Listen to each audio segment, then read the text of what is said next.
Youch! Good morning. I got up early to find the markets down close to 800 points on the Dow. It's 540 right now, and I'm looking at, and you're looking at the futures. So, oh, my mouse has given up on me. There we go. So let's take a quick look at the daily futures. Dink. So here's today. Boom, strong move down. Hit that lower Keltner channel and bounced off. Respected that channel. And here's the 50-day.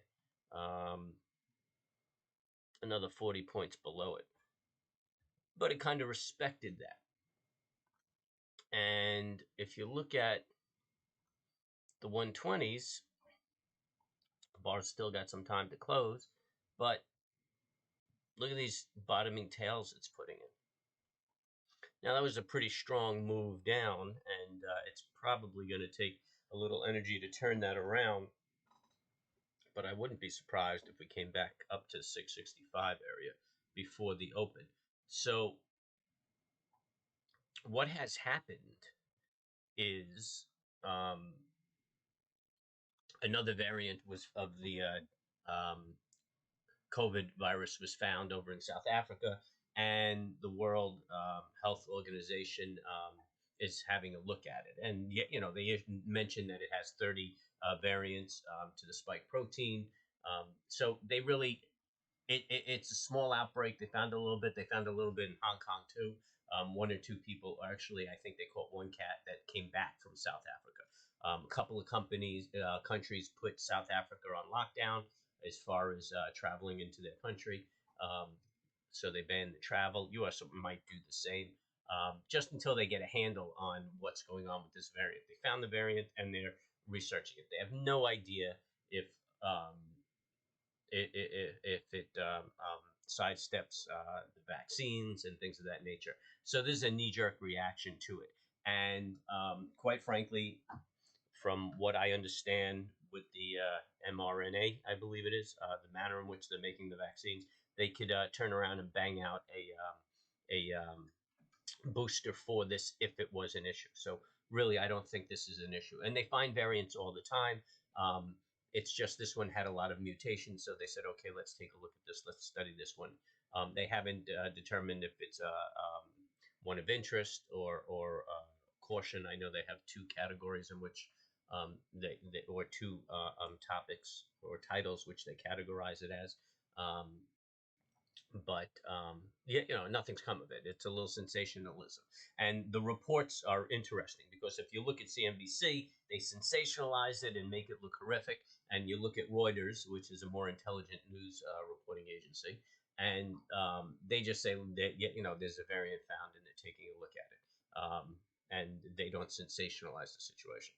So anyway, I think this is a buy on dips situation. Really, I think any COVID issue is a buy on dips situation. I don't think this is going to be a plague that wipes out mankind.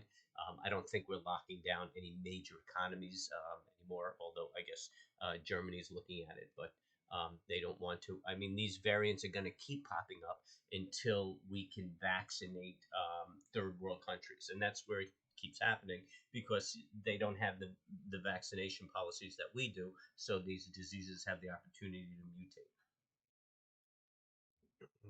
So instead of pushing these boosters that really nobody needs, and I was just reading earlier that they haven't really rationalized the use of boosters in healthy adults.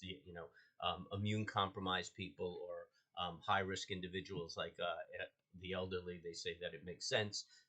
But you have white blood cells and memory cells that remember all of this. So antibodies normally fade in the bloodstream, but the body still has the ability to produce them.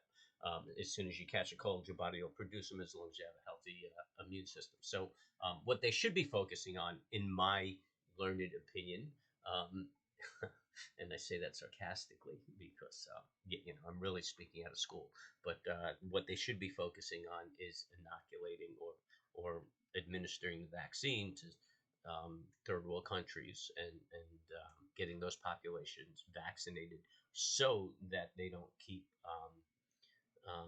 manifesting all these mutations. But again, our ability to produce a vaccine is almost weaponized at this point. And as soon as this they get an understanding of what it is, they're going to start pumping out a vaccine for it if the current vaccines are not effective or lose its efficacy. So, I mean, we can't keep locking down economies. I think politicians understand that. We have to come up with defensive measures. A lockdown is not a defensive measure. It's a reaction. And yeah, that's inconsistent with our society. We can't keep shutting down our economies. Look what happens with supply chain issues and shit like that. And really, I think supply chain issues are going to start easing up, which they're starting to see movement in California.